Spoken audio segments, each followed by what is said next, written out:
Okay, good morning. We are doing Yoreh Deah, Hilchos Shchita. We are in Siman Tet Zayin, Sugya of Oso Bet Beno, and we are on Seif Zayin. Ein Iser Oto Ve'et Beno Ela Bebehema Tehora Bilvad. There's only an Iser of shechting a mother and its offspring on the same day if it's with a kosher species animal. Behema gasa or daka, shene amar, says in Vayikra, v'shor oseh, oto ve'ed beno, lo tishchatu b'yom echad. Okay? V'noheg bekil'ayim habami min keves umi min eis. And it could also be an iser of oso ve'ed beno, if it's, if there's kilayim from different animals. And even, we're going to see, even with the chaya, we'll see. Chet.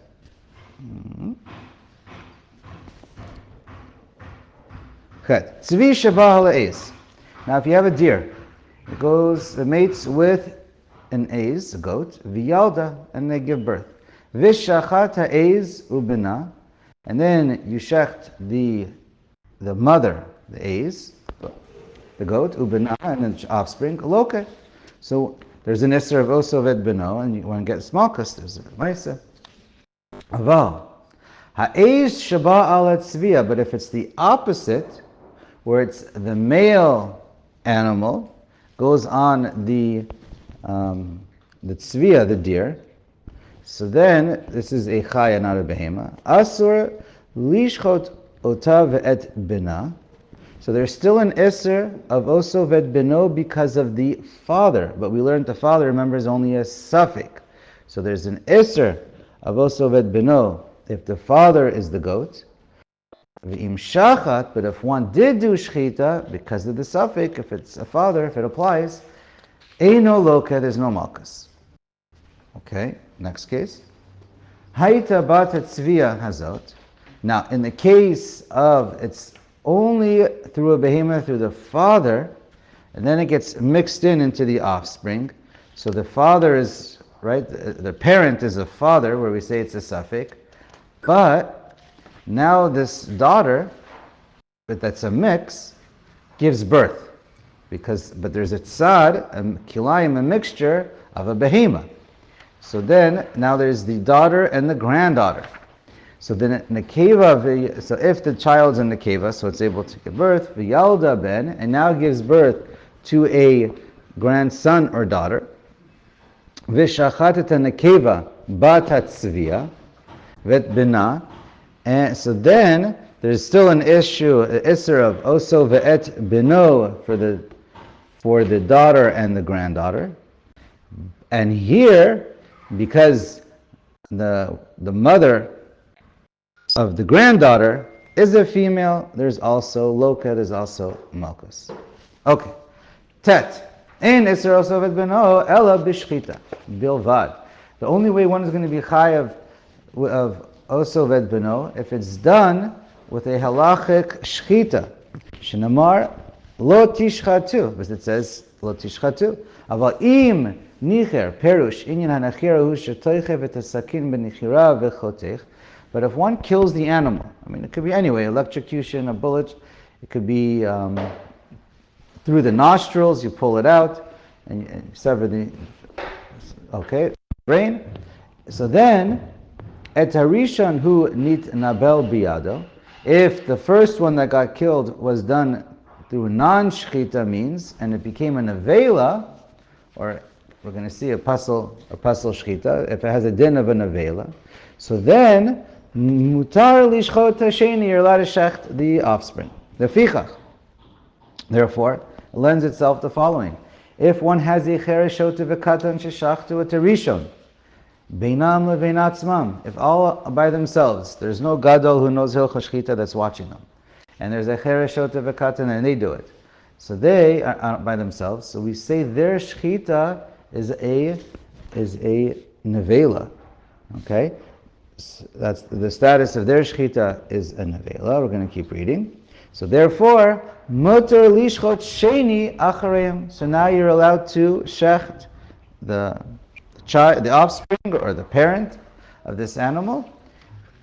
And it's no problem also ved beno, because the first one wasn't done there shchita.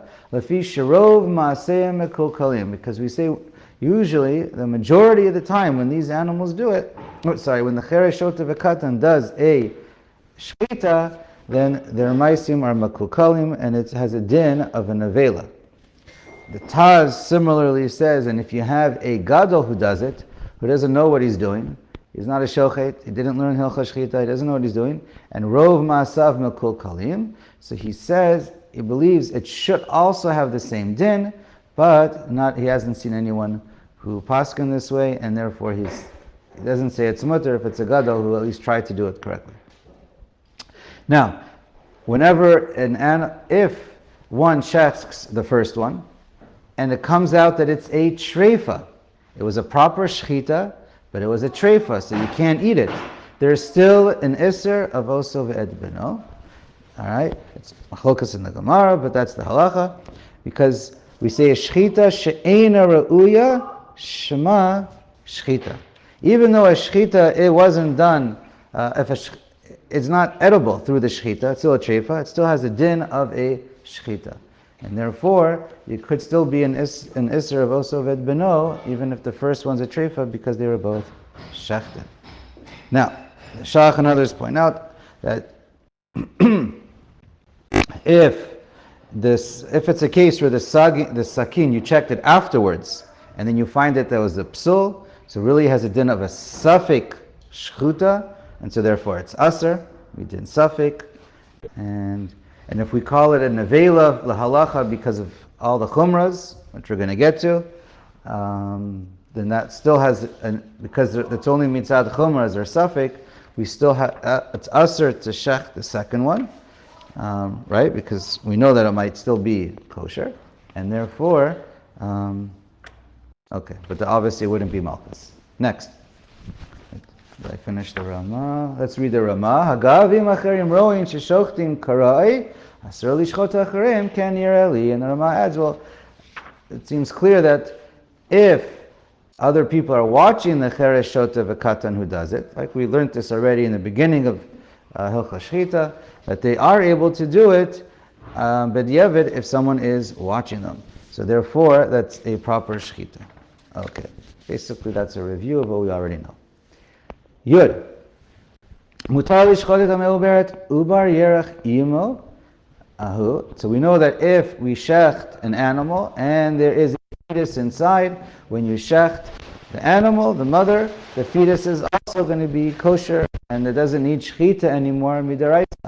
V'im yatsa ha'ubar chai achar shchitat imo v'hifris al gabi karka.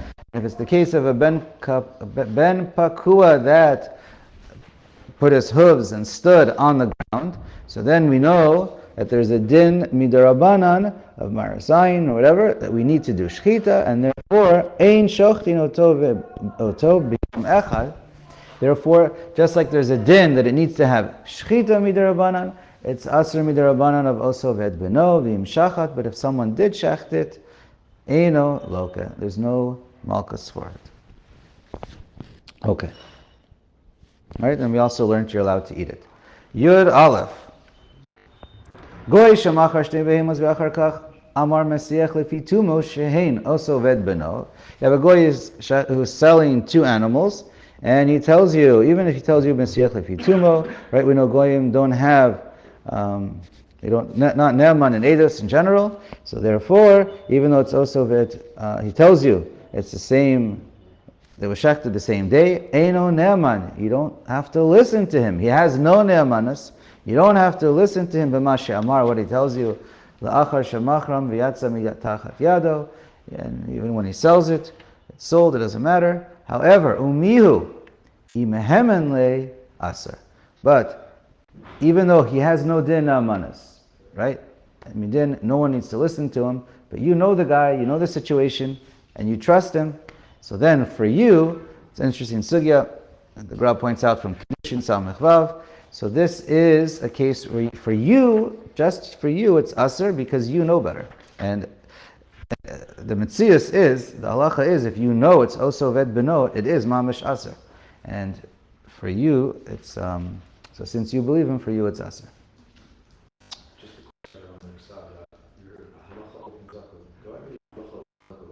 Mine has goy. Yours has over kochav. Okay. Your bet. Behema shenishchata ima ubita hayom v'nit'arva be'achera. So now you have one animal that was shechted, either the mother or the daughter, and you have the other one that gets mixed up with a bunch of other animals. So now what do you do? Are they all aser? Are they all mutter? What do you do? V'tzarich lishchot mehem hayom, and you have a whole bunch of animals. You have a dinner tonight. You need to shecht it, and this one got mixed in with a bunch of others. What are you supposed to do? Ketzad takanato. How do you solve the problem so that you can make dinner tonight? So the halacha says, "Nichbeshinhu denaide mimakom kiviotan." So you hit the way the Taz explains. You hit it so that they move away. You shoo it away, so it's no longer in the same place. The Shach writes basically they can't be together. Together, it has a din of the makom kavua, and we know that Baalei Chaim lo batlei afilu be'elef. You can't be mevatel them. Even though normally halachas you say chad betrei, 1 to 2, you go by majority. Here you can't, because it's Baalei Chaim. The Taz says you remove it from its makom kavua, from the place where they were, and therefore, they spread out, and then what happens is v'yikach mehem echad. You take one at a time and you shecht one at a time as much as you need. V'yishchot the kol de parish miruba parish, and because once it's not in its makom, in its makom kavua, right? There's a special din d'oraisa, there's the kasuv. We say kol kavua kamech tzedami. We always assume it's 50-50. It loses the principle of rov. But once an item is moved away from its kavua place, then you can go after the normal rules of rov, and this will be discussed. I don't know how much more. This is a complex issue, but will be discussed more later in Kuf Yud. Yeah, exactly. I don't know. You'll tell me. You'll let me know before tomorrow. Okay, Ushnayim anotarim asr l'shoktam hayom. But the last two that are standing, this whole trick has been not exactly a trick. It's the halacha of batel berov. But then, once you get to the last two that are left, we say, well, these last two, it's mechta. We're assuming that you kept on taking the non-offspring or mother, and that kept getting left behind.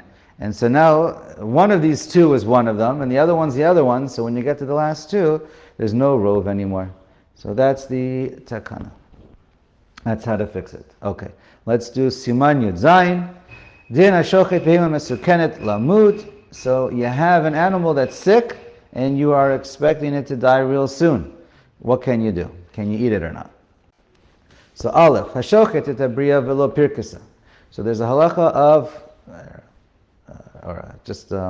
the natural phenomena, what we call Pircus. Anytime you shecht an animal, it does its little rattle, death rattle, and it shakes. Can move an animal, could twitch, move a leg, twitch, it could do whatever, can even run around sometimes. But, okay, so here we are. Hashochet dabriya, you shecht a regular kosher animal. It looks normal, looks healthy, fine. Even it's kosher, pirush shelo nitna neah. It didn't wiggle or move or wave. So even if the animal, when you shecht it, it's 100% still and does not move at all. If you started out with a bria, a healthy animal, right? As far as you know it's healthy. Harei zeh muteret, it's mutter 100% to eat it, no problem. Aval mesukenet, but if it's lying on the ground and it's sick and you think it might die, vihi kol shema midim ota begara o b'makel. Ve'ena omedet. So this mesukenet, what do? You hit it or yell at it or usher it or something that it should stand up.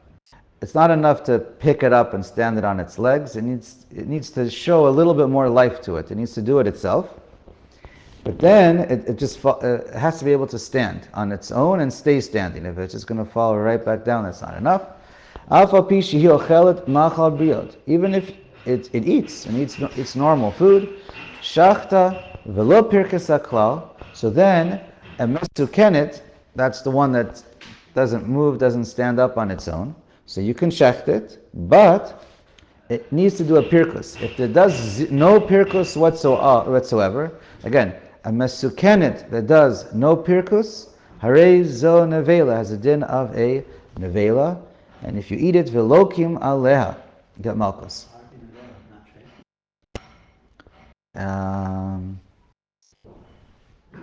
Good question. Like I said, they get used interchangeably. Okay, so it's probably... Okay, I think it's in a treifa as well. Yesh layan. But it's used interchangeably. So it's... V'im pirkusa harei zeh muteret. And if it did a pirkus, then it is mutter. So mesukenet that does a pirkus is mutter. A bria, a healthy animal, with or without a pirkus, it's 100% kosher. V'tzarich sheyeh pirkus b'sof hashchita. But Shulchan Aruch points out, it's from the Gemara, the pirkus has to be not when you start the shchita. When you slice the neck, it could take 2 maybe seconds, maybe 5 seconds. It can take you all day theoretically. Right? We'll learn about that. But it doesn't go by the very beginning of the shchita. It goes by, it has to do the pirkus by the end of the shchita. Haga, velimshach adachar shchita, and it has to continue even after the shchita. So it happens to be a machloket how to understand the Gemara.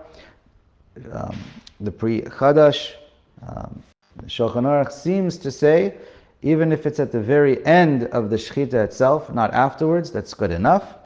But the Shach, along with the Ramah, says no, it must be, in the Marshal, it must be afterwards. No, sorry, the Marshal is Mekel. But anyways, the Shach and the Ramah says it must be completely afterwards. So too says the Kresi. Kresi just says Lamaisa kind of has to be, because we're talking about split seconds. If it's if it happens at the end of the shchita, but you still have a few more seconds to go, he explains that's not even considered the end of the shchita. It has to be at the very end. And how do you know if it's stopped a little bit short of the very end? Anyways, that's his take. So he says Lamaisa needs to be afterwards. Oh, but chilata eino moyel, but if at the beginning of the shchita it doesn't help. Ketzad hu pirkus. What is a pirkus that works? Behema daka ubechaya. So if you have one of the smaller animals, sheep, goat, and chaya, so ubechaya gasa vidaka, or it doesn't matter which chaya. Bein shepashta yada v'yichzira, or shepashta rabra afapi shelo yichzira. So then, if it puts out its forelegs, its arms, so then if it goes in and out, then that's called the pirkus. But for the leg, just out and in, whatever, yeah. It has to go both directions. But for the leg, it doesn't have to come back, just one direction. Or shekafa faragla bilvad, or it just gets bent in one direction, the leg. The leg is stronger, bilvad, only the leg, in one direction, hareze pirkus, umuteret. That's called a pirkus, and it's mutter to eat this mesukenet. Aval, im pashta yada velo echzira, but by the arm, the foreleg, if it only goes in one direction, hareza asura, it's still asur. She'ein zo ela hotzeit nefesh bilvad. We call that just leaving of its life, and it's not enough. Ubebehema gasa, echad hayad ve'echad haregel, bein shepashta velo kafefa, bein shekafafa velo pashta, hareze pirkus umuteret. But for a cow, a big animal, so then it can just goes in.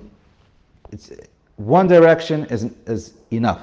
Whether it's the front legs or the back legs, whether it straightens out the leg or it bends its leg, any one of them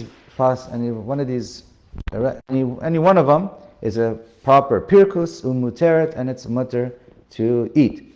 V'im lo pashta, lo yad v'lo regel, v'lo kafaf haklal. But if it didn't straighten or bend any of its limbs at all, harez a nevela. It's a nevela, and that's it.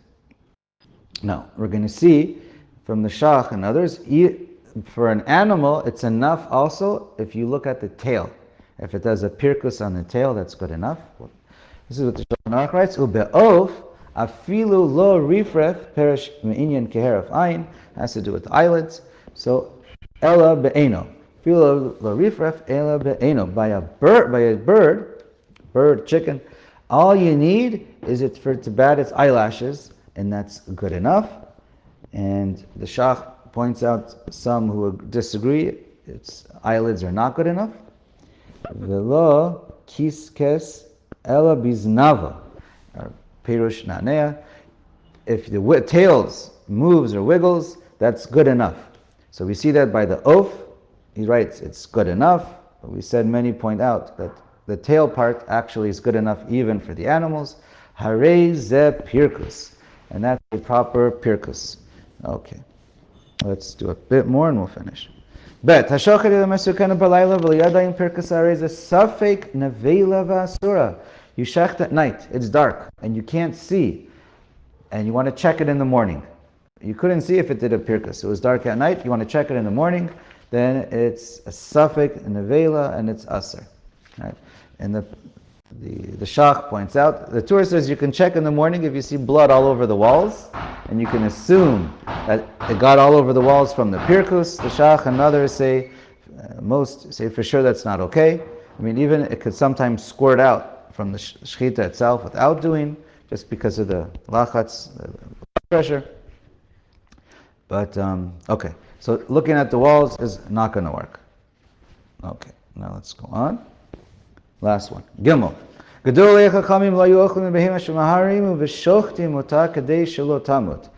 So Gedolei chachamim, the more pious rabbis, if you see an animal that's a mesukenet, they're not going to rush to shecht it, to save it, to shecht it before it dies.